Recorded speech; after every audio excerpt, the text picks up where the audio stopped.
네, 거기 준비가 됐나요? 네, 안녕하세요. 네, 가야치과병원의 김효종입니다.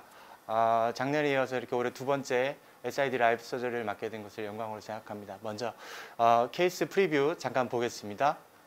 예, 이번 라이브 서저리의 제목은 Immediate Implant Placement with Transmucosal GBR입니다. 자, 케이스 잠깐 보면요. 네, 먼저 환자 사진, 파노라마 사진 먼저 좀 보시겠습니다. 상악, 양쪽 구치부, 하악, 전치, 여기저기 치료할 부분들은 좀 많으신데요. 오늘 치료할 부분은 하악 양쪽 구치부입니다. 하악 양쪽 구치부 진행하실 거고요. 임상 사진 보면 46번 루트 프랙처가 있는 상태입니다. 루트 프랙처가 있는데 그런 거에 비해서 주변 연조직 상태는 임상적인 염증 소견이 심하게 나타나 있거나 하지는 않은 상태고요. 반대쪽 캔티레버 브릿지가 있으신데 환자분이 더 불편해 하시는 건 사실 이쪽을 더 불편하고 계셨어요. 그래서 시멘 워시아웃도 좀 되고 해서 지금 저번 주에 이 브릿지는 제거하고 소구치, 지대치 상태가 걱정했던 것보다는 괜찮은 편이어서 템포러리 크라운 지금 해놓은 상태고요. 45번이 페리에피칼 리전이 있어서 엔도 지금 진행해 놓은 상태입니다. CT 상을 보겠습니다. 3D 상에서 봤을 때 실제 상황과 어느 정도 같을지는 모르겠습니다만 46번 주변에 본로스가 버컬 본로스가 좀 많이 진행되어 있는 것을 볼 수가 있습니다. 크로스 섹셔널 뷰 보겠습니다. 마찬가지 46번 버컬 본이 좀 많이 소실이 되어 있고 36번이 본 크레스트 버컬 위드스가 약간 부족해 보이긴 합니다. 나머지 조건들은 그래도 좋은 편이신 것 같습니다. 오늘 라이브 서저리 정리해 보겠습니다. 오늘 진행할 내용은 46번 치아 발치하고 46, 47 그리고 36, 37 이렇게 4개의 임플란트를 식립할 계획입니다. 그래서 크게 3가지 포인트를 관심을 가지시고 봐주시면 좋겠습니다. 그래서 하나는 대구치에서의 Immediate Implant Placement 그리고 또 한 가지는 Immediate Placement 후에 발생되는 골 결손부를 서브머지 연조직으로 프라이머리 클로저 시켜서 서브머지 시키지 않고 접근하는 방식의 GBR, 편의상 트랜스뮤코잘 GBR이라고 칭하겠습니다. 트랜스뮤코잘 GBR을 시행하는 과정. 그리고 세 번째로 이미디어트 로딩을 위해서 어떠한 과정을 저희 병원에서는 어떠한 프로토콜로 이미디어트 로딩을 진행하고 있는지 이 3가지를 포인트로 봐주시면 될 것 같습니다. 네. 그러면 어느 쪽부터 하실 건가요? 40번 때 먼저 진행을 할 거고요. 40번 때 식립하고, 네, 30번 때 식립하고, 임프레션은 동시에 체득할 계획입니다. 아마 40번 때를 46번 빼고 46, 47 먼저 하고요. 30번 때는 리치가 좁아요. 그래서 그거는 이미디에이트 임플란트는 아니지만 리치를 아마 좀 컨토링 해가면서 할 것 같습니다. 네, 36번도 크레스트 쪽은 본 컨투어링을 조금 할 계획입니다. 마취 아까 해놨는데 조금 더 하고 진행하겠습니다.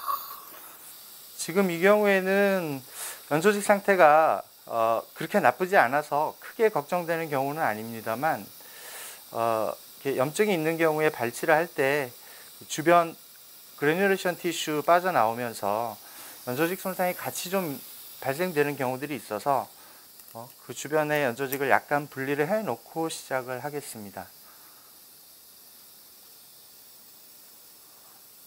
45번은 엔도가 돼 있는 네, 거죠? 엔도 했습니다. 지난주에 엔도 했고요. 완전히 아직 마무리는 아닌데 먼저 발치하겠습니다.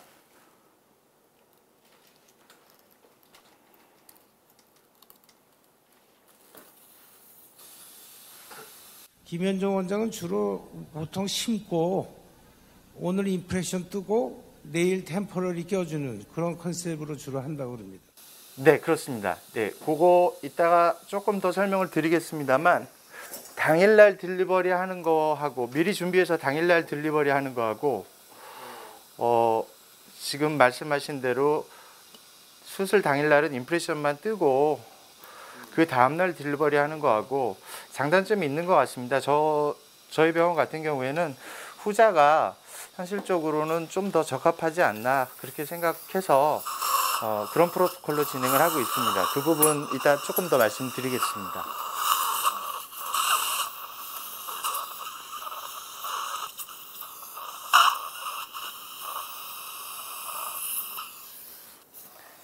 예, 이제 7번 자리까지 임프레션 체득해야 되니까, 임플란트 식립해야 되니까요.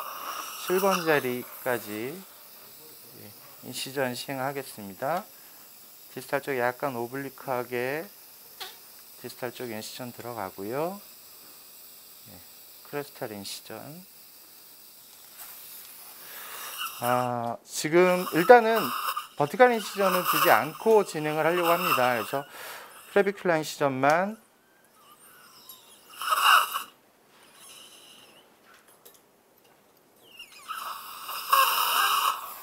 나중에 이제 하다 보면 버티컬 인시전을 줘야 이 그래뉴션 티슈 정리하고 디펙트 정리하기에 더 유리할 수도 있는데, 그거는 이제 진행하다 필요하면 추가적으로 버티컬 인시전을 매지알 쪽에 주더라도 지금 처음에는 이제 버티컬 인시전 없이 진행을 할 계획입니다.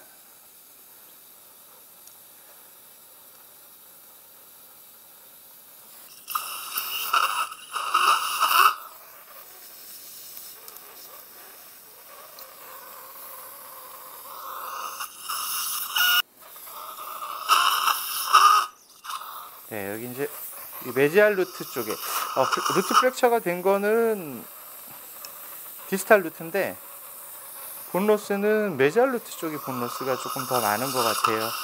그쪽에 이제 그래뉴레이션 티슈가 붙어 있다 보니까 그쪽이 박리가 조금 더 어려운 것 같습니다. 지금 위치를 어느 쪽, 메지알 루트, 디스탈 루트 어디 쪽에다 심을 건가요? 네네. 위치. 임플란트. 식립 위치요? 네. 식립 위치는 septum에서 약간 메지알 루트 쪽으로 들어갈 계획입니다. 이제 그게 하악 6번 같은 경우에 immediate placement 할 때 세탈본 위주로 들어갈 것이냐, 메지알 루트 위치 쪽으로 주로 들어갈 것이냐, 이제 6번이 원래 인클리네이션이 어느 정도였었느냐에 따라서 좀 달라지는 것 같습니다. 그래서 메지알 쪽으로 경사도가 조금 더 많이 있는 분들은 메지알 루트 쪽으로 주로 들어가는 경우가 더 적합한 경우가 많은 것 같고요. 조금 더 업라이트한 포지셔닝이 되어 있으신 분들은 세탈본. 지금 같은 경우에는 세탈본에서 약간 메지알 쪽으로 들어가는 정도면 될 것 같습니다. 참고로 말씀드리면 여러분들 그 이미디에이트 할 때 프라이머리 스테빌리티를 위해서 어느 한쪽 루트로 이용한다고 생각할 수도 있어요. 근데 항상 저는 임플란트는 내가 수보 관련 크라운의 정중앙에다 임플란트 심는 게 원칙이기 때문에 어느 루트를 한쪽으로 이용하다 보면은 한쪽으로 기울어져 있지 않습니까? 그러면 결과가 그렇게 좋지 않습니다. 그래서 항상 임플란트는 내가 수복하려는 수복물 정가운데 심는 게 제일 좋을 것 같습니다.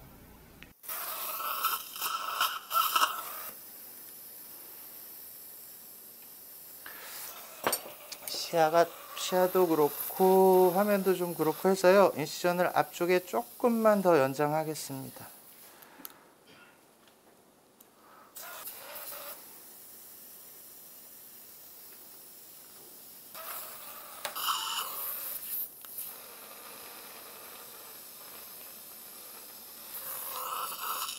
그래뉴션 티슈를 제거할 때 우리가 보통 이제 스쿠핑 액션을 많이 하게 되는데, 이런 방식으로 긁어내다 보면 골면에 남아있는 그래뉴션 티슈를 남기는 경우들이 많은 것 같습니다. 그래서 저 같은 경우에는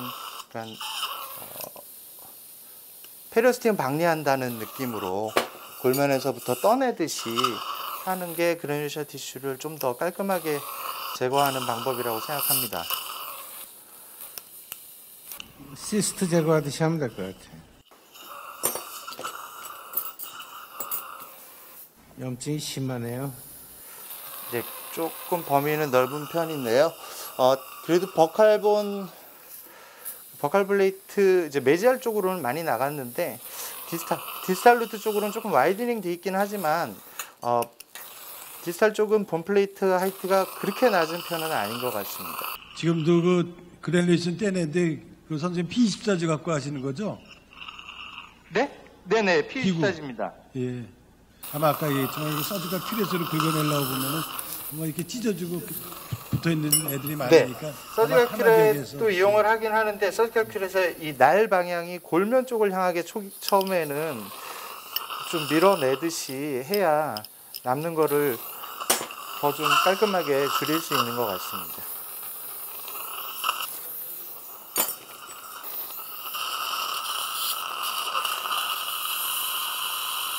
그라듀에이션 티슈 뭐 나중에 한번 식립 직전에 한 번 더 정리할 거고요. 일단은 네 그로스하게는 정리가 된 것 같아서 식립 진행하겠습니다. 디펙트 양상이 보이시나요? 네, 여기 지금 메지알본 쪽, 메지알 루트 쪽 버칼 플레이트는 에이펙스 가까이 소실이 좀 되어 있긴 합니다. 네, 이제 드릴링 시작하겠습니다. 메지알 루트에서 약간 septal본 가까운 위치로, 그래서 지금 말씀하신 최종적인 크라운의 센트럴 포사 정도 방향으로 장축 방향이 나온다 생각하고, 지금 임플란트 식립 길이는 10mm 임플란트를 식립할 계획인데요.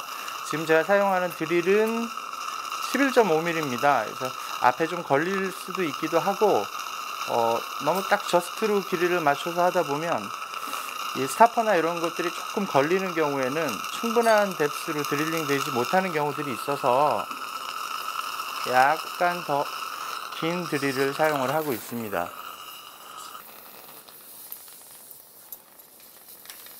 여러분들 지금 같은 경우 레퍼런스 포인트가 없어지지 않습니까? 그러니까 엑스레이에서 보면 버카라고 링거하라고 본 레벨 차이가 굉장히 많이 난단 말입니다. 그래서 감으로 보세요.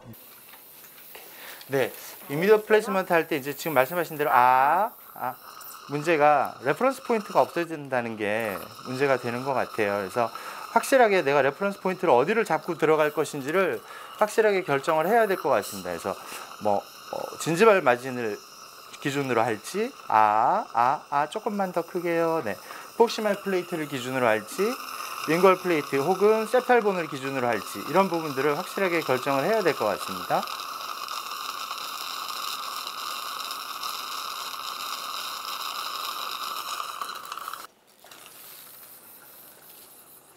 살짝 다물어 보세요. 살살. 네. 네. 다시 완전히 다물어 보십시오. 네. 여러분들도 보셨죠? 김현준 선생한테 실력 있는 사람들이 2mm 드릴링 한 다음에 대합적 관계 확인하고 계시지 않습니까? 그러니까 저 늘 필요할 것 같습니다. 지금 7번 위치로 봤을 때, 네, 적당해 보입니다. 예, 지금 이제 5, 6번 대합시 관계로 봤을 때는 적당해 보이는데 약간 오히려 메지알로 가는 게 나을 것 같으세요? 조금만 수정하겠습니다. 해보세요. 네.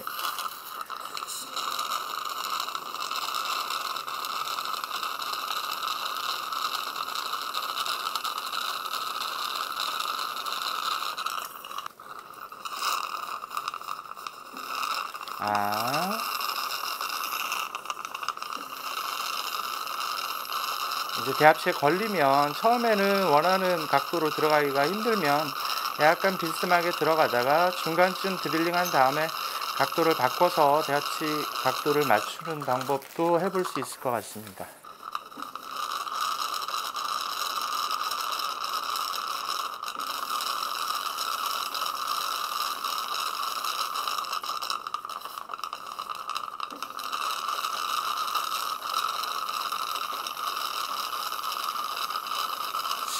지금도 이 6번 자리는 레퍼런스 포인트가 없어서 디스탈 쪽의 이 본 하이트하고의 가상 연결선을 기준으로 해서 어느 정도 깊이를 지금 잡고 있는 중입니다.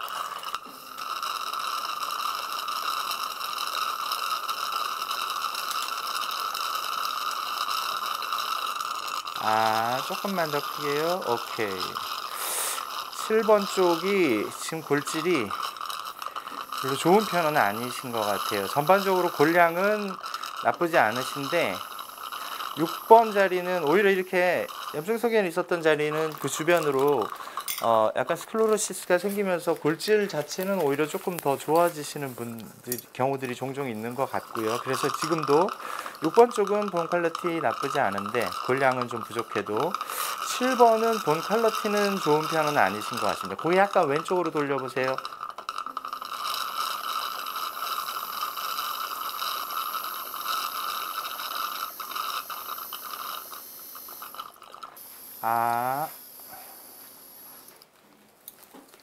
이러면 안 되는데.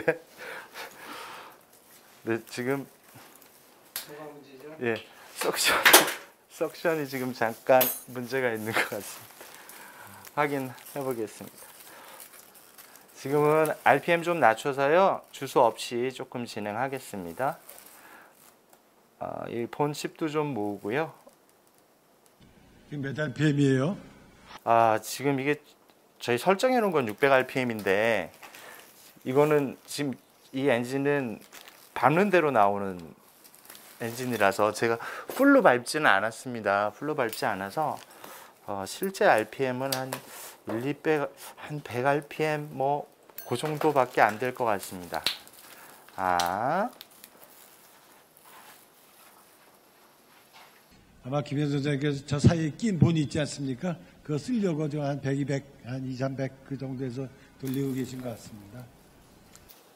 지금 이게 이미디어트 로딩을 할 건데 7번이 그렇게 고정이 지금 좋은 편이 아니시거든요. 그래서 카운터보어를 할 거냐 말 거냐 그걸 또 결정을 해야 되는데요. 지금은 카운터보어는 하지 않고 탭3를 크레스트 부분에서 조금만 사용을 하겠습니다. 이 부분도 이따 잠깐 더 말씀드리겠습니다. 계속 그래? 임플란트는 뭐 심을 겁니까?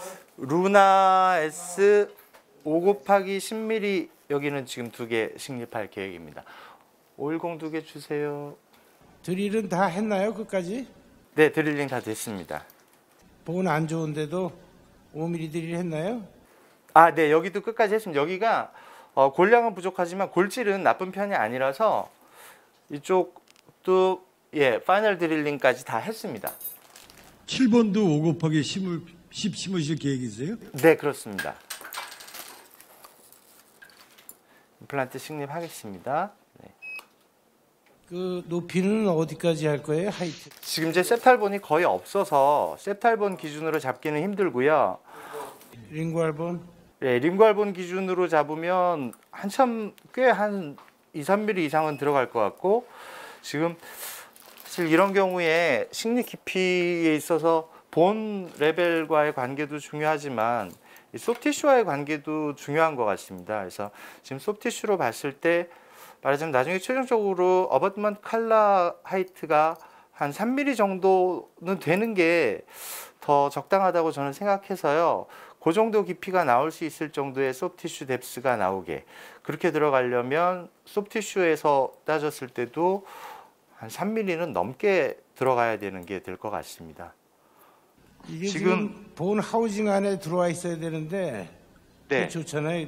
다 들어와 있나요? 네, 다 들어와 있습니다. 예, 엔벨롭 안에는 다 들어갔습니다. 네, 그 정도 지금 엔진이 멈췄으니까요.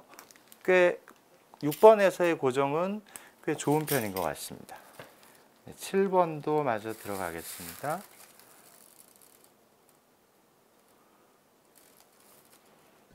루나가 이게 이미디에이트 하기에 괜찮은 것 같은데 어떠세요? 그 드릴 코디네이션이나 이런 게 꽤 잘 맞춰져 있는 것 같습니다. 그래서 고정이 뭐 너무 강하거나 너무 약하거나 이런 경우가 별로 없고 원하는 정도의 고정을 얻기에 유리한 것 같습니다. 다시 천천히 다물어 보세요. 네, 좋습니다. 예, 지금 7번이 약간 링구얼 쪽 팔라탈 커스퍼보다 약간 더 팔라탈 쪽으로 향하는 느낌인데 완전히 이제 폐구를 못 하신 상태라서 그렇지 지금 위치는 괜찮을 것 같습니다. 근데 저렇게 다 집어넣고 난 다음에 방향이 안 좋으면 여러분들 수정이 어렵지 않습니까? 그래서 저는 일반적으로 한 반 정도 집어넣었을 때 한번 다물어서 위치를 방향을 확인하고 또 한 4분의 3 정도 집어넣어서 또 수정을 하고 그러면은 두 개의 방향과 스크류를 정가운데로 전부 다 빼낼 수 있어요. 그래서 김현수 선생님은 저 워낙 잘하시니까 한 방에 집어넣어도 되는데요. 저는 한 방에 집어넣는 거 거의 없는 것 같습니다. 중간에 꼭 아까 하신 거 있지 않습니까? 대합제의 관계. 그거를 꼭 하시면은 늘 좋은 결과를 가질 수 있을 것 같습니다.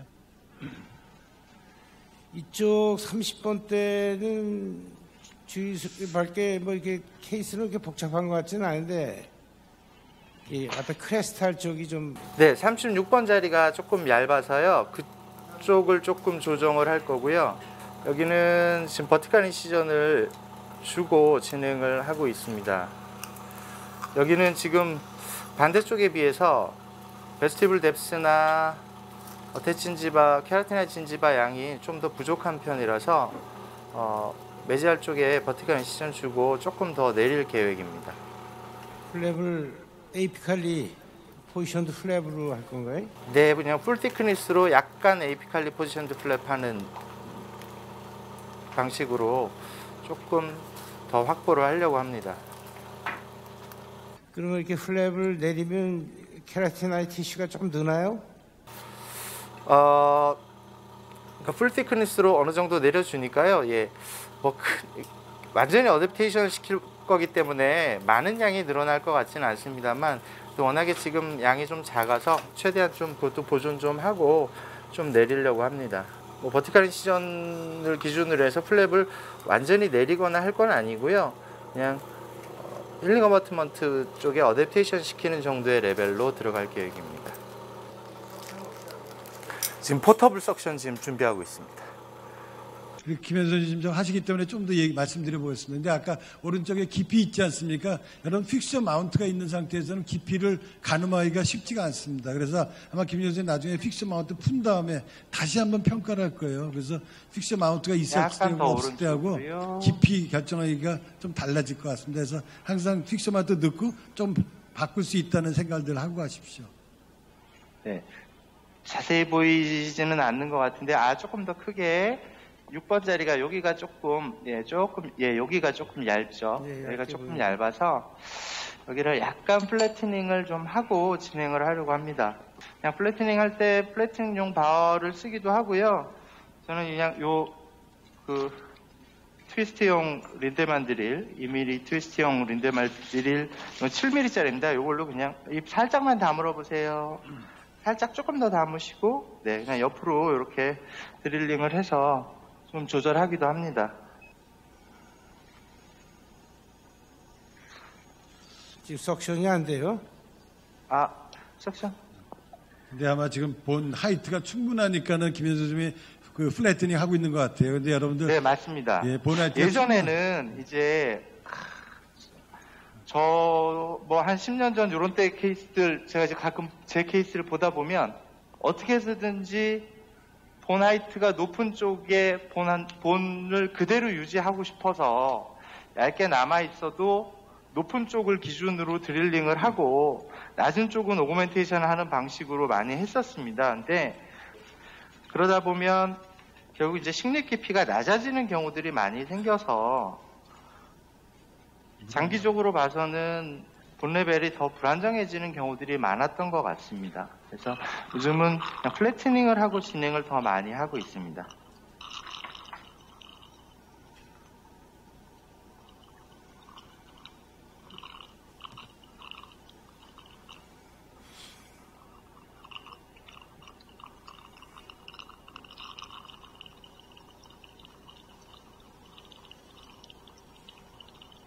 네, 여기도 그렇게 골질이 좋으신 편은 아니네요.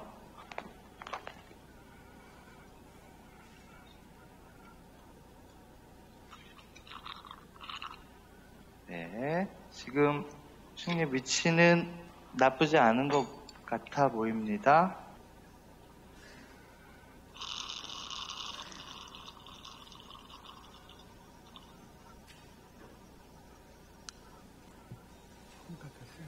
아직 택도 없을 것 같아요. 몇 미리신데요? 조금 전에 김현준 선생님 말씀하셨지만 여러분들 수술할 때 김현준 선생님 오른편에서 하고 있지 않습니까? 그리고 왼편이 거리가 상당히 이게 가늠이 잘 안 돼요. 그래서 아까 포토미러, 사이드 미러 쓴다고 하셨지 않습니까? 그거 보면은 훨씬 정확해 보입니다. 그러니까 여러분들 수술할 때 예, 작은 사이드 미러로 보면서 하면은 거리 같은 거, 인접치와의 거리가 훨씬 더 평가하기가 좋습니다. 김 선생님 최종적으로 몇 미리 심으실 거예요? 36번에 다이아메타 36번 자리는 지금 4.5 그리고 36번은 5 곱하기 10 이렇게 지금 식립 계획입니다.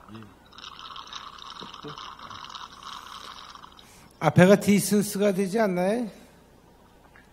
디슨스처럼 노출되지 디슨스까지는 아니고 약간 그냥 얇아지는 정도일 것 같습니다.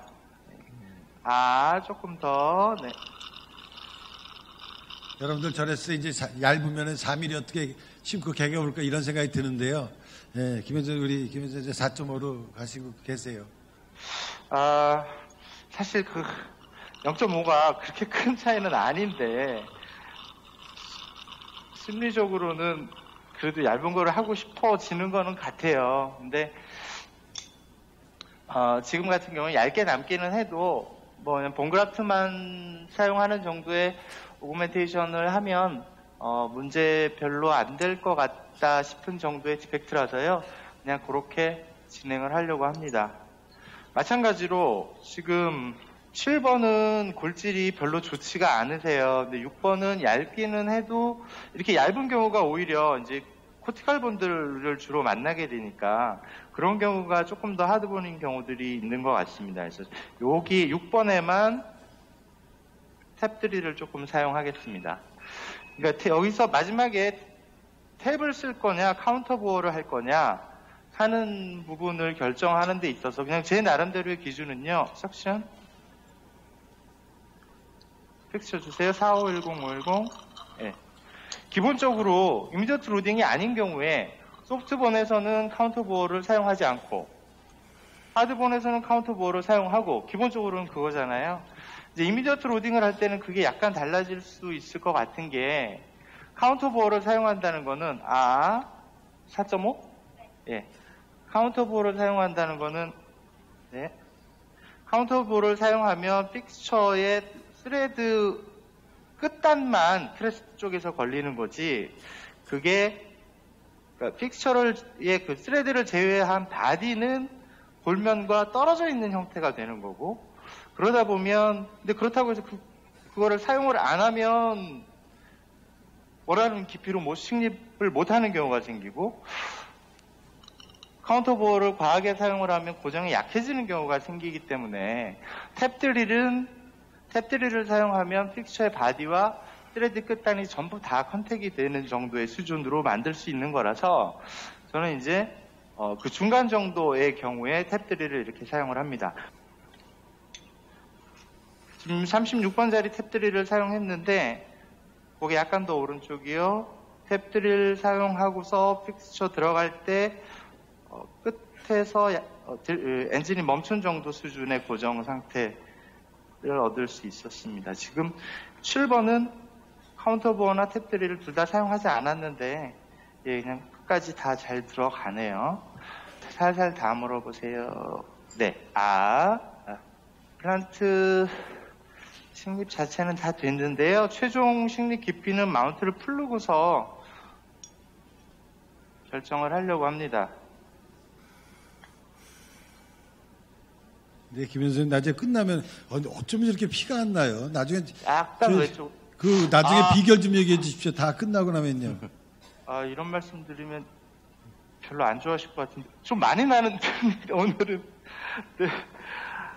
아까 말씀하셨듯이 저 마취를 좀 많이 하는 편입니다. 예. 저도 마취 많이 해요. 근데 저 피 굉장히 많이 나요. 한테 시야가 굉장히 좋습니다. 네, 이제 일단 임플란트 식립은 됐는데요. 지금 고정은 대강 몇 뉴턴에서 된 거예요? 네, 지금 그거 확인해 보겠습니다. 예. 네. 약간 본들이 소프트한 것 같은데. 네, 좀 소프트한 편입니다.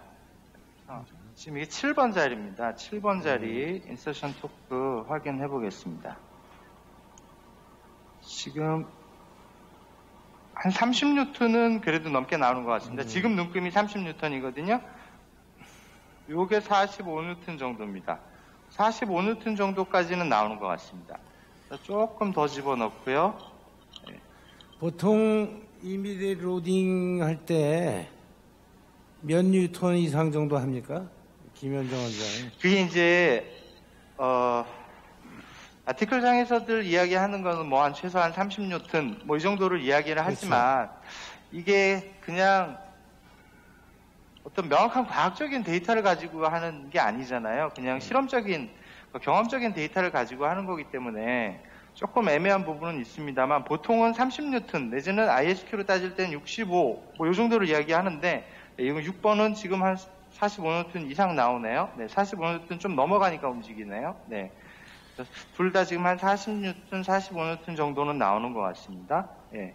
그래서, 실제로 저희는 이제 이미디어트 로딩을 좀 많이 하는 편인데, 그래도 좀 안전하게 좀 하려면 약하다 하더라도 멀티플로 들어가는 경우에 있어서는 별로 문제되지 않는 경우들이 더 많기는 한 것 같습니다. 기본적으로는 그래도 지금 말씀드린 30뉴턴, 뭐 ISQ 밸류로 봤을 때 65 이렇게 이야기를 하긴 하지만 특히 ISQ 밸류 같은 경우에 65면 강한 편이 아니잖아요. 굉장히 약한데도 불구하고 70대 나오는 경우들이 많으니까 적어도 이미디어트 로딩 할 때 ISQ로 기준을 잡겠다 하면 70은 그래도 넘어야 되지 않을까 싶긴 합니다. 참고로 여러분 저 7번 같은 경우는 힐들이 찌니까 임플란트 주위를 뼈가 완전히 잡고 있는 거 아닙니까? 근데 이미디어트 로딩에 이미디어트 플레이스먼트 했을 때는 에이펙스 한 3mm에 잡고 있는 거예요. 그러다 보면 아무리 뭐 60뉴턴 쟀다 하더라도 별로 의미가 없어요. 왜냐 끝자락에 조금 잡고 있으니까. 그래서 여러분들이 6번 같은 경우 끝자락만 잡고 있다. 그런 로딩 시기에 좀 더 신중을 기하십시오. 끝자락. 그러니까 저래도 인서션 토크가 별로 의미가 없다고 저는 생각합니다. 네, 왼쪽도 조금씩 더 들어가겠습니다.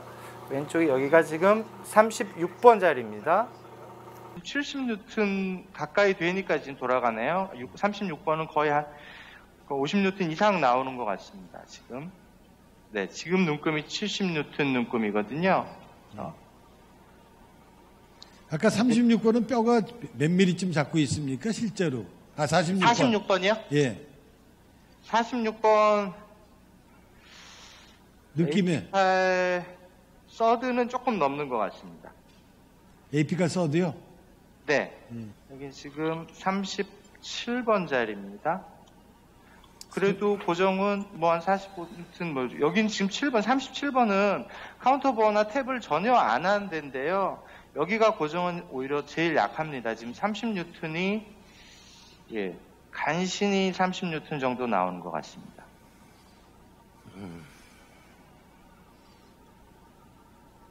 네. 6번 자리는 조금 더 집어넣겠습니다. 거기 약간 더 오른쪽이요.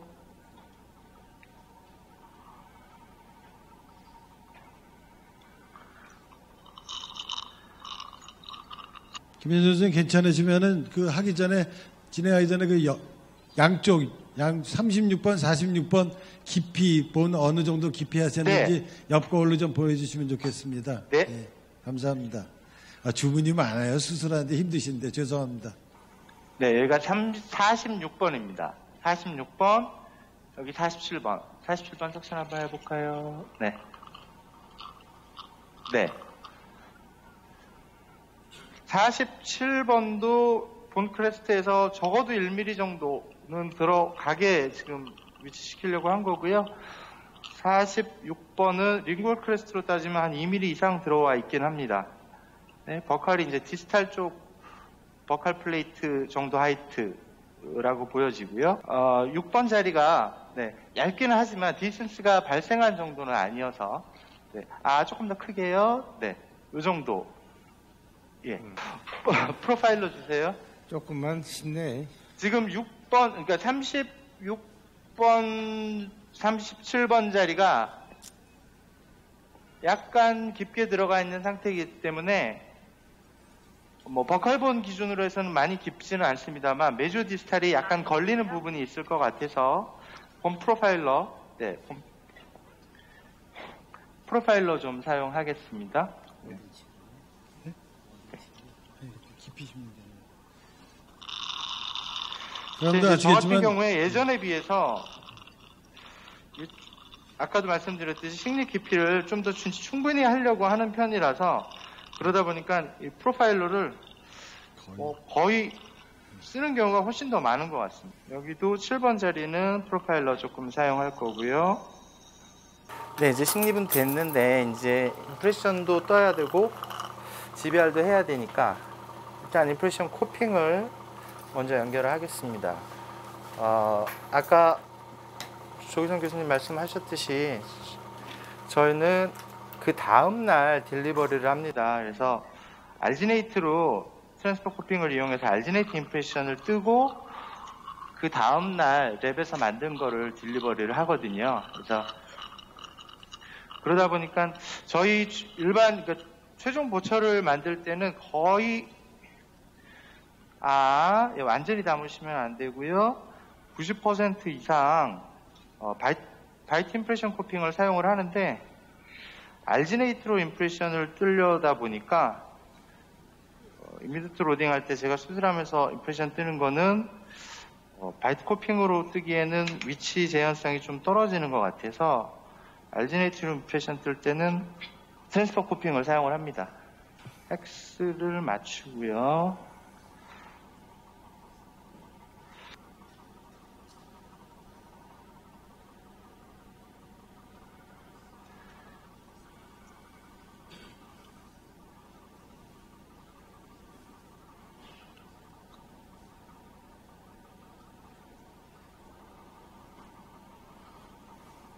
아마 여러분들께서 저 인상되게 되면 저 발치와 같은 저 드릴링한데 인상제 들어가고 그러면 그것 때문에 혹시 뭐 이게 힐링이 문제가 되지 않을까 하는 걱정을 좀 하실 것 같아요. 근데 저도 제일 처음에 했을 때 그런 걱정했었습니다. 그리고 구학내에서 다이렉트 레즈는 뭐 막 만들 때 제가 혹시 그 모노모 때문에 약간 왼쪽으로 돌려보십시오. 문제가 되지 않을까 했던 걱정했던 시절이 있었어요. 근데 지금 보면은 뭐 거의 큰 문제는 없는 것 같습니다. 그래서 여러분들이 저 본에 뭐 알지네이트다면 뭐 무슨 문제 생기지 않을까? 랩넌트만 남지 않으면 괜찮을 것 같아요. 거의 실제로 이제 인상제가 운드 안에 남게 될 가능성 자체가 별로 없어서요. 네. 발치와 쪽에 그런 갭이 좀 크다 그러면 뭐 콜라테이프 같은 콜라겐 드레싱 머티리얼이나 아니면 뭐 저는 이제 아예 그냥 꺼즈를 좀 잘라서 입구를 막아 놓은 상태에서 뭐 임프레션 뜨거나 이렇게들도 합니다. 예. 지금 여기 디펙트 부위가 약간 왼쪽으로 돌려보세요. 네, 디펙트가 좀 있어서 멤브레인도 사용하고 GBR 같이 시행을 할 계획입니다. 본 주세요. 맥스포하고 콜라겐 멤브레인. 김현수 선생님, 그 링괄 사이드에 발치한데 링괄 사이드에 본이 높지 않습니까? 라이브 플란트. 네. 근데 혹시 그 본이 너무 높으면은 놔두기도 혹시 뭐 그래서 그거 잘라가지고 쓰지는 않습니까? 링괄이 높으네? 그냥 뭐 그 보천물 프로파일이나 이런 거에 걸릴 정도 수준 아니면 대부분은 그냥 아주 큰 차이가 아니면 그냥 두고 진행하는 경우가 더 많은 것 같습니다. 저 같으면 그 자각을 좀 이렇게 따서 섞었으면 혹시 도움이 될까 하는 얄팍한 마음으로 그 떼서 저 이제 그래프트하고 섞어 쓰거든요. 별로 도움 안 되는 겁니까? 제가 하는 방법이? 아니요, 도움은 네, 당연히 자각을 좀 쓰면 당연히 도움은 될 거라고는 생각하는데 이게 이제 결과적으로 효율성을 봤을 때 꼭 필요한 정도의 것은 아닌 것 같아서 아까 제가 중간에도 보셨듯이 그냥 드릴링 할 때 나오는 정도의 본칩 정도만 주로 사용을 합니다. 지금 콜라겐 멤브레인을 일단 먼저 트리밍을 해서 디펙트 부위의 어댑테이션을 먼저 시켜볼 거고요. 본을 먼저 다 쌓아놓고 그때 가서 멤브레인 트리밍하고 이러려다 보면 이제 멤브레인 적합하는 과정에 있어서 또 쌓아놓은 본이 또 다 무너지고 이러니까요. 멤브레인을 먼저 좀 맞춰보겠습니다. 이때 이제 결정해야 될 부분이 그럼 멤브레인을 어떻게 어댑테이션을 시킬 것인가. 디펙트 부위에 전체적으로 다 타이트 서컴퍼런셜하게 어댑테이션을 시킬 것인가, 아니면 디펙트 월 소실된 부분에만 적용을 할 것인가 하는 부분을 결정을 해야 될 텐데요. 지금 정도의 디펙트에서는 발치와고 링골 플레이트 다 유지돼 있고 메지알 디스탈 쪽에 디펙트가 있긴 합니다만 발치와 디펙트이기 때문에 굳이 서컴퍼런셜하게 꼭 다 덮어줘야 될 필요는 없다고 생각해서 버컬 쪽에만 어댑테이션 시키고 진행을 하려고 합니다. 그 본은 어떤 본을 쓴 겁니까? 본은 보바인 본입니다. 맥스포인데요. 보바인 맥스포? 네. 뭐 비교적 뭐 시장 평가가 좋은 걸로 알고 있습니다. 바이오스랑 같은 성분, 유사한 성분이죠? 네네. 기본적으로는 네, 보바인 본이고 바이오스랑 같은 프로토콜로 알고 있습니다. 네. 유기질을 빼낸 거죠, 그게? 네네. 그래서 디프로티나이즈드 보바인 본. 유기질 빼내서 거의 HA 성분이. 루나는 쓰신 지 얼마나 됐어요? 5, 6년 정도 되지 않나 싶은데요. 네. 그 이미디어 임플란트 했을 때 결과가 어떻습니까? 아까도 말씀드렸듯이 이게 크레스트 쪽이든 뭐 에피칼 쪽이든 이쪽에서 고정을 얻기가 용이한 편이고 너무 과하거나 너무 부족하지 않는 정도로 드립 코디네이션이 잘 되어 있는 것 같아서 즐겨 사용을 하고 있습니다. 아까 점심 먹으면서도 그 오상영 원장하고도 그 이미데이트 많이 하시는 것 같은데 잡아주는 게 좀 괜찮다고 그러는데 어떠세요? 그 크레스탈 쪽에서. 네, 이게 기본적으로 디자인 자체가 테이퍼 스트레이트 테이퍼, 그러니까 크레스트 쪽에서 약간 테이퍼하다가 미들 서드는 스트레이트하고 에피칼 쪽은 다시 테이퍼한 테이퍼 스트레이트 테이퍼 구조잖아요. 근데 그 에피칼 쪽에서의 그 셀프 탭핑 능력이나 고정 능력도 좋고 마지막 크레스트 쪽에서의 그 테이퍼된 부분에서 고정도 적당하게 얻을 수 있어서 뭐 그런 부분들은 장점이 있다고 생각합니다. 본을 이제 멤브레인 트리밍하고 지금 본을 어느 정도 지금 쌓아 놓고요.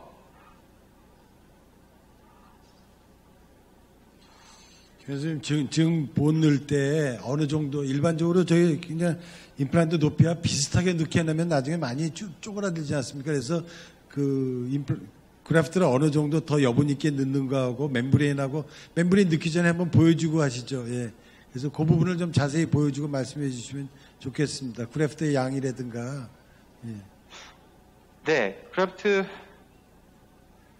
약간은 오버해서 빌드업을 하는 편입니다. 지금은 이제 그로스하게 지금 채워놓은 거고요. 마지막에 이제 멤브레인 어댑테이션 하고 조금 더 정리할 계획입니다. 여러분들 저 투 스테이지 할 때는 막 이렇게 해서 그냥 꼬매버리면 되는데요. 저 원 스테이지를 하려고 그러면 여러분들 그래프트 양이라든가 멤브레인의 위치가 굉장히 중요합니다. 그러니까 지금 하시는 거 한번 그 멤브레인 높이라든가 그런 걸 한번 유심히 보십시오. 그리고 저 트리밍한 것도 굉장히 여러분들 중요합니다. 제가 루나를 2010년부터 썼는데 누적 성공률이 우리가 1,500개 근데 한 6, 7년 됐죠. 보철 끝나고 나서 상당히 예후가 좋습니다. 누적 생존율이 99%가 넘으니 99.5%가 넘어. 그래서 롱텀으로도 괜찮은 것 같습니다. 이게 하다 보면 멤브레인이 이게 끝까지 들어가지 못하고 그거는 콜라겐 멤브레인인가요? 네, 콜라겐 멤브레인입니다. 끝까지 들어가지 못하고 코로날로 자꾸 기어 나오는 경우들이 있어서 꽤 두께가 좀 있는 것 같네요. 보기에는 아닌가요? 그렇게 그렇지는 그냥 않나요? 일반 보통 정도의 네. 두께인 것 같고요. 비교적 그 듀레이션도 괜찮은 편이어서 예, 너무 코로날로 많이 올라오지 않는 정도의 사이즈, 디펙트 엣지를 다 커버를 하면서도 너무 많이 올라오지 않는 게 좋을 것 같습니다. 그래서 이 정도로 지금 어댑테이션을 하고 소프티슈 클로저 하겠습니다. 여러분들 저때 대충 자르지 않습니까? 그럼 나중에 수초한 다음에 그 중간으로 수초한 사이로 멤브레인이 삐겨 나올 수가 있어요. 그럼 또 힐링이 안 돼요. 그래서 그 김현수 선생님 지금 보시면 시간을 상당히 그 할애해서 거기 어댑테이션 자꾸 보고 있지 않습니까? 저거 굉장히 중요합니다. 원 스테이지를 하려면요. 그 쓰시는 건 라이어 플랜트 쓰시고 계신 거예요? 멤브레인. 멤브레인 뭐예요? 이 라이어 플란트입니다. 네. 그래서 저 풀랩을 땡겨도 큰 문제 없고 그러니까 라이어 플랜트 혹시 걱정돼서 두 겹으로 쓰시진 않습니까? 오버합니까? 두 겹으로 쓰는 거? 네, 이것도 크로스링킹이 되어 있는 거라서요. 그러니까 보통 우리 더블 레이어로 사용하는 게 이제 바이오 가이드 같이 크로스링킹이 안 되어 있는 종류들 사용할 때보다 그냥 싱글 레이어로 사용해도 듀레이션이 문제된다고 싶은 정도는 별로 없었던 것 같습니다. 저도 두 겹으로 사용을 안 해요. 사실 귀찮아서요. 근데 혹시 남이 할 때는 이렇게 쉽게 물어볼 수 있지 않습니까? 그래서 한번 여쭤본 겁니다. 죄송합니다. 그거는 지금 크로스 링킹이 돼 있는 멤브레인인가요? 이거는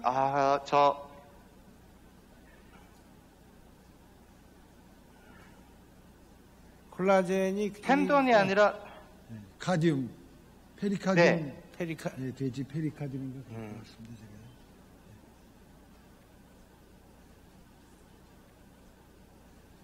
그 나일론 6대로 쓰고 계신 겁니까 지금? 5제로입니다. 예. 기본적으로는 저는 5제로 사용합니다. 5제로요? 예. 네. 타이타늄 메쉬는 가끔 쓰나요? 예전에 좀 썼었는데요. 요즘은 잘 사용하지 않습니다.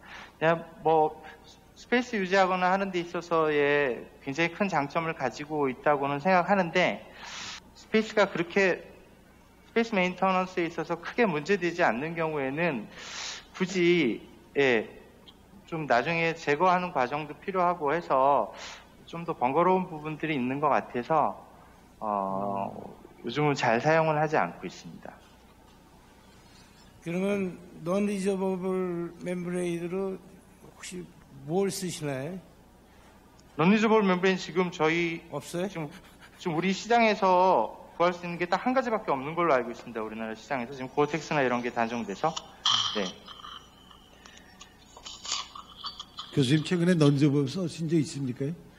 저도 사실 넌지버블 갖고는 있는데 거의 잘 안 써서 익스파이어 데이트 지난 애들만 계속 갖고 있는 경향이 있어서 저 구입을 잘 안 하고 있는데 많이 쓰십니까? 넌지버블? 많이 안 써요.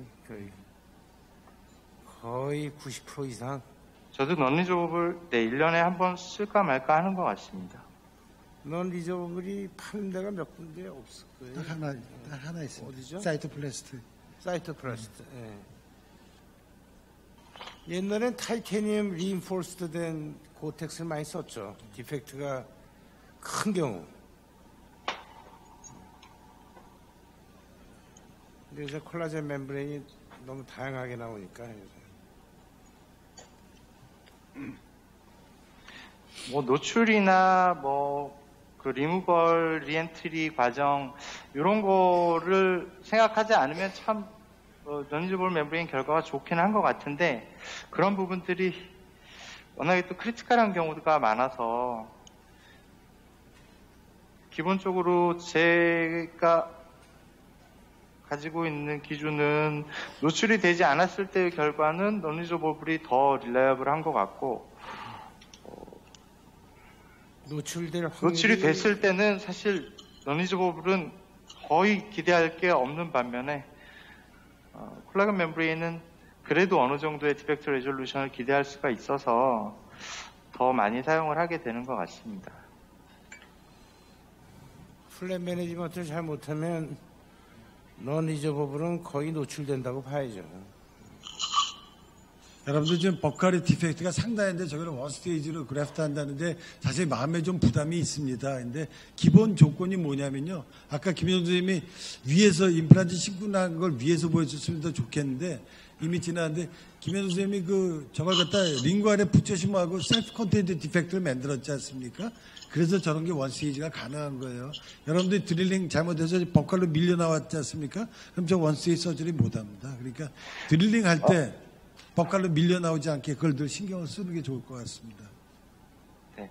디펙트 자체에 말하자면 이제 디펙트 레이쇼, 디펙트의 위드스와 하이트, 뎁스 이 레이쇼가 결국은 이제 그게 스페이스 메인터넌스와 관계된 부분이잖아요. 스페이스 메인터넌스와 관계가 있고 본포밍 커패서티와 관계가 있는 부분이라서 지금 같은 경우에는 위드스는 메지알 루트 쪽에 어느 정도 한정되어 있다고 보여지고 하이트는 좀 큰 편이긴 한데 뎁스가 그래서 저는 뎁스가 제일 중요하다고 생각하거든요. 그래서 버코 링구얼 디펙트 뎁스가 나쁘지 않아서 이런 경우들은 결과가 나쁘지 않을 거라고 생각합니다. 왼쪽은 네, 디스턴스가 있는 정도까지는 아니어서 본그래프트 머티리얼만 볼륨 유지를 위해서 본그래프트 머티리얼만 멤브레인 사용하지 않고 네, 버칼 쪽에 본그래프트 머티리얼로 볼륨 오그멘테이션만 좀 시행하겠습니다. 여러분들 혹시 아까 김현 선생님이 이미디트하고 저렇게 원스테이지로 스트레스 물건자를 준비하랬지 않았습니까? 저런 게 결과가 진짜 좋아? 라고 생각할 수 있어요. 저도 옛날에 저도 그런 생각을 했던 시절이 상당히 있는데 김현준 선생님이 저 케이스가 굉장히 오래된 것들이 많고 CT를 통해서 본인이 이렇게 팔로우한 게 굉장히 많아요. 그래서 저도 사실 옛날에 저렇게 잘 안 했습니다. 근데 우리 김현준 선생님 발표 듣고 CT로 해서 몇 년 지난 다음에 CT 사진 본 포메이션 된 거 보고는 어느 정도 좀 믿을만하다고 생각해서 저도 저런 식을 좀 저는 얼마 오래되진 않았습니다. 근데 우리 김현준 선생님은 저 CT 팔로업 데이터가 상당히 오래된 거 그래서 몇 년 된 게 꽤 많이 있습니다. 기본적으로 특히나 이미디어트 플레이스먼트 같은 경우에는 대부분은 뭐 버칼 월이 소실되어 있다 하더라도 고개 약간 오른쪽으로 돌려보세요. 예. 하더라도 스펜스 유지하기에 유리한 경우들이 많고 또 소프티슈 디펙트 부위를 사실 고민이잖아요. 이거를 서머지 시키려면 뭐 코로날로 땡기든 CT 그래프트를 하든 뭐 이런 것들을 해야 되는데 그런 게 굉장히 좀 소모적인 과정이기도 하고 그래서 그런 과정이 필요하다 싶은 경우라면 그러니까 이미디어 플레이스먼트 후에 코로날리 포지셔닝 혹은 소프티슈 그래프트를 통해서 서머지 시켜야 된다? 그러면 지금 제 기준으로는 그거는 이미디어 플레이스먼트의 인디케이션이 아니라고 생각합니다. 그런 경우에는 그냥 차라리 발차고 힐링 시킨 다음에 그렇게 할 거면 그렇게 블레이드로 접근하는 게 맞다고 생각하고요. 30번 때는 이제 본 그래프트가 본 하우징 바깥에 있잖아요. 네네. 그래서 이게 뭐 40번 때는 본 하우징 안에 있고. 네. 그러면 이제 뭐 조직 섹션은 안 해봐지 힐링되는 예상되는 조직 패턴이 힐링. 네. 이쪽은 본이 많이 안 생기고 주로 볼륨만 유지하고 이게 주로 소프티슈 커넥티브 티슈로 인캡슐레이션이 되겠죠. 인캡슐레이션 돼 있을 것 같은데. 네네. 40번 때는 본이 좀 차 있을 거고요. 네네. 근데 뭐 스레드가 노출돼 있거나 한 경우는 아니라서 그 정도로 그냥 볼륨만 유지해도 의미가 있다고 생각하고요. 플란트 주변에 본이 되고 안 되고를 떠나서도 볼륨을 유지하는 거는 의미가 있다고 생각합니다. 네, 김 선생님, 저는 저 밑에가 생코티칼이란 말입니다. 그런데 거기다 그래프트 안 놓고 멤브레인도 없고 그러면은 과연 제가 끝까지 볼륨 유지가 될까? 이런 고민 때문에 저는 사실 저기다도 저런 경우에도 디코티케이션 좀 하고 네, 지금 저 그냥 멤브레인 쓸 것 같거든요.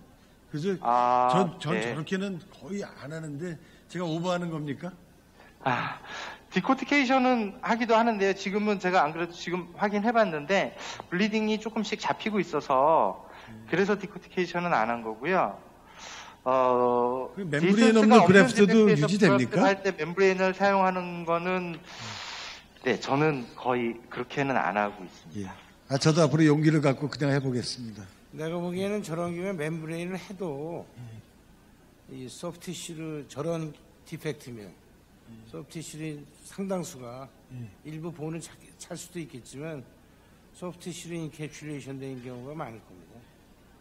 저는 그래서 보온 하우징 안에 들어오는 게 굉장히 중요해요. 그래서 저건 거의 절벽 같은 디펙트예요. 그래서 저런 경우는 디코이 되기 전에 왕창하고 그리고 저 멤브레인을 써야 된다고 생각해서 그렇게 하고 있었거든요. 근데 이제 상악 전치부 같은 경우 뼈가 얇은 경우 뭐 저렇게 막 보온을 두껍게 해주지 않으면 나중에 이제 리섹션이 되니까요. 그래서 그러니까 저는 저렇게 하려면 멤브레인을 써야 된다고 생각했거든요. 쓰면 좀 더 낫겠죠. 그래도 힐링이라는 게 한계는 있다. 이쪽하고 이쪽은 전혀 다른 힐링 패턴을 가질 거예요. 근데 저같이 하면요 수혈이 엄청 많아집니다, 여러분들. 트랜스뮤커잘 GBR을 제가 많이 하는 이유 중에 하나가 이제 그런 부분도 있는 것 같습니다. 술 후의 불편감. 대부분 이제 우리가 GBR 하고 나서 많이 붓고 통증이 오고 뭐 멍들고 이게 대부분은 이제 코로날리 포지셔닝을 하기 위해서 페리오스탈 릴리징을 주고 당기고 하다 보니까 그런 문제들이 생겨서 똑같은 결과를 장기적으로 얻을 수 있다면 굳이 그렇게 접근할 필요가 있는가라는 생각이 들어서 트랜스뮤커잘 GBR을 많이 하는 편입니다. 옛날엔 저걸 덮으려고 네, 막 플랩을 막 땡기고 막 무리하게 했다가 이 스웨링도 심하고 막 플랩을 어드밴스 플랩하고 근데 요새 이제 임플란트가 다 서페이스가 좋아지고 이러니까 다 저렇게 그냥 힐링 껴버리든지 임프레션 뜨든지 잡히나요? 안 좋으면 힐링 끼고 플랩을 억지로 덮을 필요가 없다. 카바스크를 끼고 네, 여기 지금 30번대 모습이고요. 그리고 힐링을 껴놓으면 스웰링도 좀 덜 돼요. 여기가 지금 40번대 모습입니다. 지금 아직 이런 데가 조금 더 열려있는 부분이 있는데 임프레션 뜨고 나서 힐링 어버트먼트로 교체하면서 필요한 부분은 조금 더 정리를 할 겁니다. 지금 바로 이제 임프레션 체득할 거고요. 이미디어트 로딩 할 때, 당일날, 미리 제작해놓은 프로비저널 레스토레이션을 당일날 딜리버리 하려고 시도하는 경우들이 저희도 있었는데, 그 과정이 굉장히 체어 타임이나 이런 것도 많이 소모되고 그 피트니스나 이런 정확성이 문제되는 경우가 많아서 저는 이렇게 임프레션을 체득하고 랩에서 만들어서 그 다음날 딜리버리를 합니다. 그래서 그 다음 제가 지금 오늘은 임프레션 뜨는 과정까지만 보여드릴 거고요. 그 이후의 과정을 어떻게 하는지는 저희 같이 계신 주대웅 원장님께서 기존에 다른 환자분 동영상 찍어놓은 부분을 가지고 지금 설명을 좀 드리겠습니다. 네, 주대웅 원장님. 예, 안녕하십니까. 예, 네? 덕분에 청중이 아닌 카메라를 보고 10분이면 얘기하는 기회를 갖게 됐습니다. 영광입니다. 반갑습니다. 수고들 하셨습니다. 저는 그 말씀드린 대로 저렇게 이제 수술이 끝나고 김현정 원장님이 임프레션까지 떠주면 그걸 가지고 그 다음날 환자에게 템포라리를 끼워주는 과정에 대해서 말씀드리도록 하겠습니다. 자, 지금 이 환자는 이제 중절치를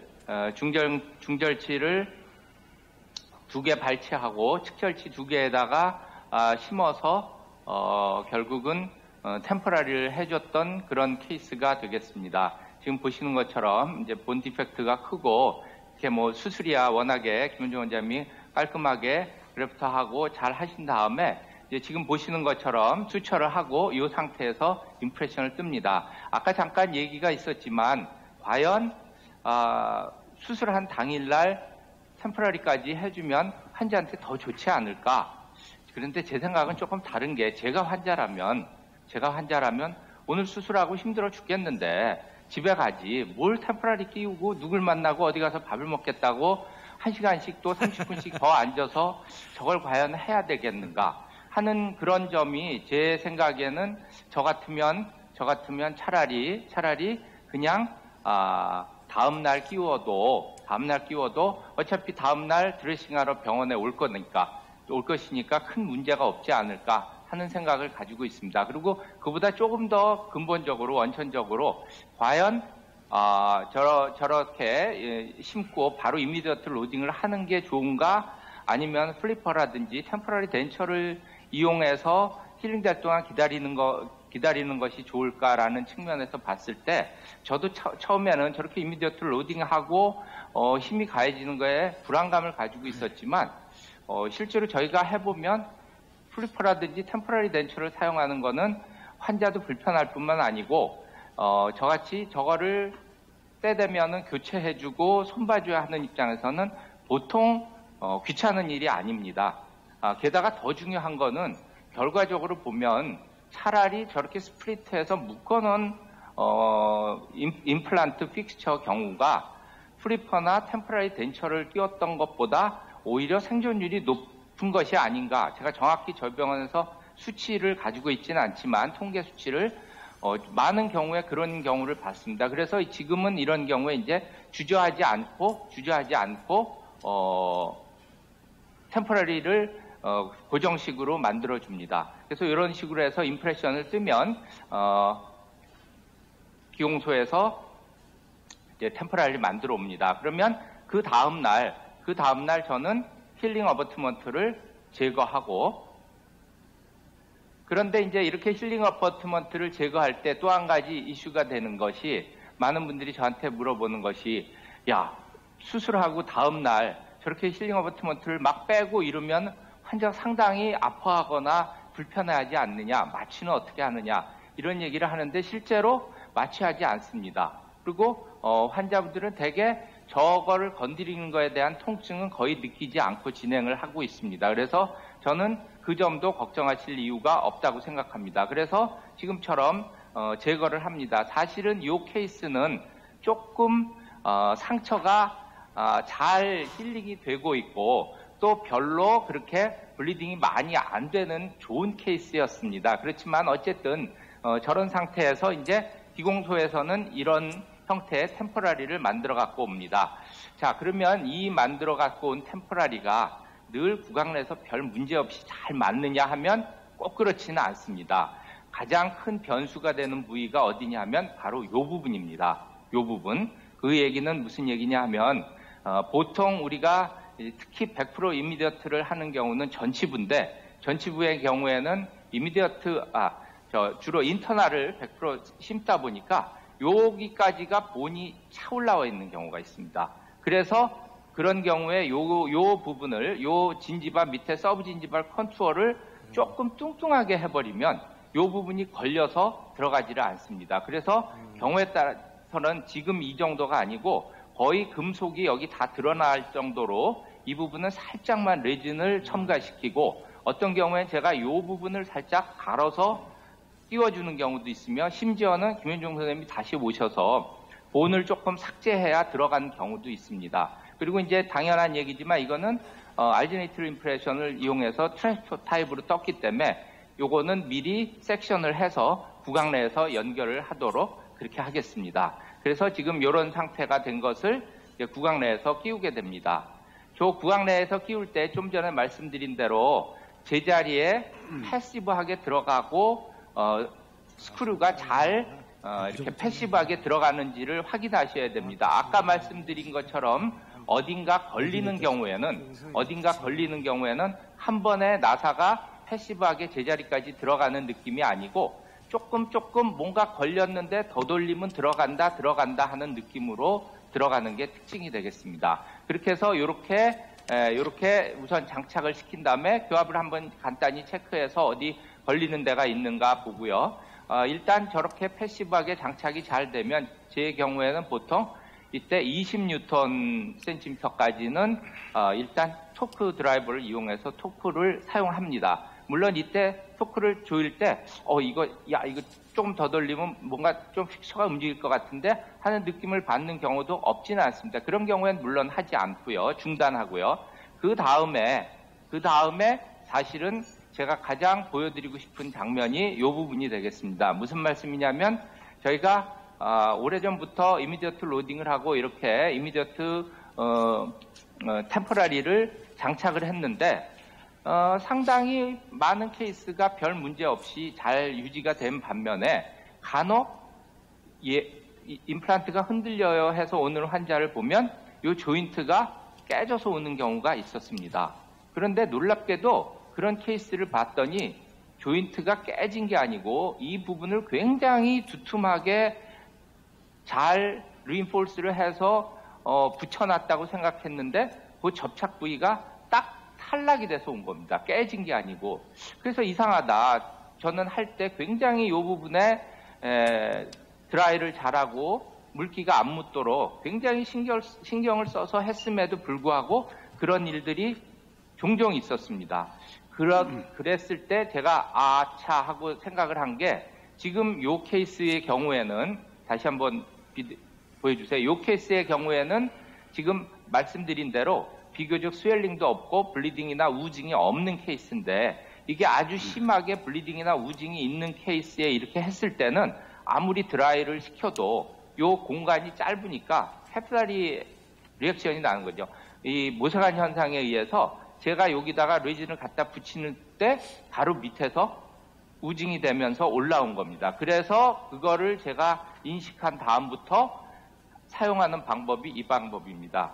버컬 쪽과 또 링구알 쪽에서 지금처럼 작은 커튼 펠렛을 말아갖고 끼워놓고 드라이를 시키고 그 상태에서 브러쉬온 테크닉을 이용해서 저렇게 리퀴드 파우더를 묻혀서 저렇게 연결을 시키고 났더니 거짓말같이 실패하는 경우, 깨져서 오는 경우가 거짓말처럼 거의 없어졌습니다. 제가 뭐 1년에 한 번 있을까 말까 이게 왜 이렇게 됐지? 왜 이 환자는 페일했지라는 게 의심스러울 정도로 지금은 그래서 저 방법을 사용한 이후에는 그런 문제가 거의 없이 잘 진행이 되고 있습니다. 그리고 아시겠지만 이거를 연결시켜 줄 때는 버커링구알로 두툼하게 하는 것도 물론 중요한 일이지만 반드시 이 높이가 빔의 법칙이라 그래서 높이가 충분하게 연결이 돼야지만 강도를 유지할 수가 있습니다. 물론 또 하나의 아까 팁이지만 그래서 요 갭이 작으면 작을수록 심미적으로는 유리하지만 제 경우로 보면 요 갭이 너무 작으면 아까 말씀드린 모세관 현상에 의한 밑에 있는 리퀴드가 딸려 올라올 가능성이 더 있다고 봐서 요즘은 살짝 크게 하고 심미적인 거는 조금 감수합니다. 그래서 이렇게 연결이 되면 환자를 커튼을 물려서 한 5분이고 10분이고 충분히 기다렸다가 그 다음에 지금처럼 여러분이 다 사용하시는 저런 레진 폴리싱 할 때 사용하는 다이아몬드를 이용해서 우선 상당히 거친 부분을 이렇게 해결해 주고 그 다음에 그게 어느 정도 진행이 되면 교합 체크도 한번 하시고요. 그 다음에 그게 다 진행이 됐다 그러면 레진 폴리싱 할 때 사용하는 저런 로우 스피드 바를 이용해서 그런 식으로 다 제거를 해줍니다. 그런 다음에는 이제 링구알 쪽에 홀이 나 있는 부분에 물론 저게 레비알에 나 있어도 개의치 않습니다. 뭐 어차피 메꿔주면 되니까요. 그래서 저기 커튼 대신에 저는 요즘 저런 테프론 테이프를 사용하고요. 그렇게 해서 양쪽을 다 테프론 테이프를 메꿔준 다음에 다시 한번 습기가 없도록 물기가 없도록 한 다음에 저는 주로 이제 포미카 같은 저런 퀵스프로라는 국산 저런 포미카 같은 재료를 이용해서 저기를 큐어링 해주고요. 그 다음에 다시 가볍게 폴리싱을 해줍니다. 그래서 지금과 같이 완성이 됐고 이 부분이 나중에 뭐 심미적으로 저는 별 문제가 안 된다고 생각하는데 문제가 되면 나중에 시간이 흐른 후에 이 부분은 살짝 다듬어 주시면 되겠습니다. 이상입니다. 네, 주대현 선생님 수고 많으셨습니다. 성무교입니다. 예, 안녕하십니까. 예, 질문 한두 개만 할까요? 예, 좋습니다. 주대현 선생님 아까 보면 컨택 조정을 거의 안 하셨는데 저런 경우 아까 그 전에 해놨는지 모르겠어요. 근데 저 컨택을 안 한 경우에 예를 들어 컨택이 느슨해서 사이가 뜨면 괜찮은데 빡빡하면은 얼마 있다 그 스크류 루징 되지 않습니까? 그래서 저는 에세 패배 의식을 갖고 저게 뭐 정확지 않기 때문에 저는 사실 컨택도 약간 띈 다음에 거기에 에세 좀 그 붙일 때 애다하거든요. 인접치하고 그러니까 인접치하고의 컨택을 말씀하시는 거죠. 저는 그래서 컷앤 리존할 때 에세 패배 의식과 컨택도 약간 깎아낸 다음에 공간 있는 거 확인하고 거기도 약간 애다하거든요. 주대현 선생님. 뭐 그렇게 하실 수도 있는데 문제는 저게 이제 특히 여러 개인 경우에 저 인터널 경우에는 끼웠다가 뺄 수가 없지 않습니까? 그러니까 사실은 성년 선생님 말씀도 안전한 방법이긴 한데 나중에 그 부분을 폴리싱하는 게 조금 귀찮은 일입니다. 귀찮아요. 그래서 저는 띄울 때 이거는 컨택에 문제가 없다라는 거가 확신하면 그쪽은 별로 신경 쓰지 않고 대신에 아까 말씀드린 것처럼 그 템포러리 크라운과 크라운 사이의 컨택은 예전에는 거기도 신미를 고려해서 굉장히 이쁘게 만들려고 노력했는데 요즘은 거기는 조금 루즈하게 했다가 첨가하는 편입니다. 제가 말씀드린 이유가 여러분들 이제 컨택을 조정을 안 하지 않습니까? 그럼 조금 있으면 흔들려요. 저게 흔들립니다. 흔들리는데 임플란트가 이게 녹은 건가 고민하게 됩니다. 그래서 컨택 조정을 반드시 잘해야 됩니다. 그리고 하나만 더 말씀드리겠습니다. 저 이제 레디메이드 어버트먼트 끼고 시멘테이션 타입으로 하는 분들도 있어요. 주대원 선생님은 이제 템포럴 실린더에서 스크류 타입으로 하고 있지 않습니까? 그렇게 하는 그 레이셔네일을 조금만 말씀해 주셨으면 좋겠습니다. 저는 그거는 확실하게 제 생각이 있습니다. 뭐냐면은 템버들을 이제 시멘 타입으로 했을 경우에는 뭐 조정하거나 이런 부분에서 분명히 편의성이 있고 술자 입장에서 편할 것 같은데 제가 우려하는 거는 아까도 말씀드린 대로 제 나름대로는 이미디어트 로딩이 성공하려면 두 임플란트가 견고하게 템포라리에 의해서 연결이 되어 있어야 된다는 게 제 믿음입니다. 그래서 혹시라도 그게 시멘 타입으로 되어 있을 때는 하물며 그게 템본드 같이 워시아웃에 우려가 있는 그런 재료로 되어 있을 경우에는 제가 생각하는 그런 둘 사이에 견고한 결합이 담보될 수 없지 않을까 하는 그런 우려 때문에 저는 시멘 타입은 사용하지 않고 철저하게 스크류 타입으로 이용해서 완전히 붙이는 걸 선호하고 있습니다. 저도 참고로 옛날에 사실 템포럴 실린더 하려면 여러분들 기공비가 좀 더 들어요. 근데 저희나 주대 선생 같은 경우 기공지 있어서 그렇게 많이 들지 않는데 여러분들 더 들기 때문에 아마 그 시멘테이션 타입을 자꾸 선호하려고 그런 것 같은데 특히 전치부에서는 템포럴 실린더에서 지금까지 스크류 타입 하는 게 저도 거기는 뭐 100% 공감합니다. 감사합니다. 조 원장님 말씀하시는 사이에 임프레션 체득했고요. 임프레션 체득한 다음에 임프레션 코팅 제거하고 바로 힐링 어버트먼트로 바꿔 끼워 놓은 상태입니다. 이 상태로 이제 마무리 하겠습니다. 근데 지금 같은 경우에 다 물어보세요. 사실 이제 그 교합점이 지금 없지는 않은데 보세요. 여기도 지금 45번 엔드원이라고 오클루저 리덕션 하고 34, 5번이 지금 템포러리 크라운이다 보니까 마운팅하기가 좀 애매할 수 있습니다. 그래서 조릴레이션 뜨기 위해서 예전에 저희 조릴레이션 뜨기 위해서 바이트 플레이트를 만들어서 사용을 하기도 했었는데 이런 경우에 그냥 저희는 간단하게 그냥 힐링 어버트먼트 연결한 상태에서 그냥 뻗띠로 바이트 블럭 형태로 뻗띠 바이트 만들어서 기공 진행하고 있습니다. 뻗띠 주세요. 다 된 거죠? 네, 됐습니다. 지금 퍼티로 바이트 했는데. 퍼티 바이트 뜨고. 다 물어보세요. 퍼티를 좀 잘 맞습니까, 선생님? 죄송합니다. 이게 그래서 예전에는 이제 바이트 플레이트 만들어서 했었는데 그거랑 이거랑 비교했을 때 체어 타임에 있어서 별 차이가 없다고 하셔서 이렇게 그냥 진행을 하고 있습니다. 수고하셨고요. 석션도 안 나오는데 고생했습니다. 수고했으니까 박수 한 번 더.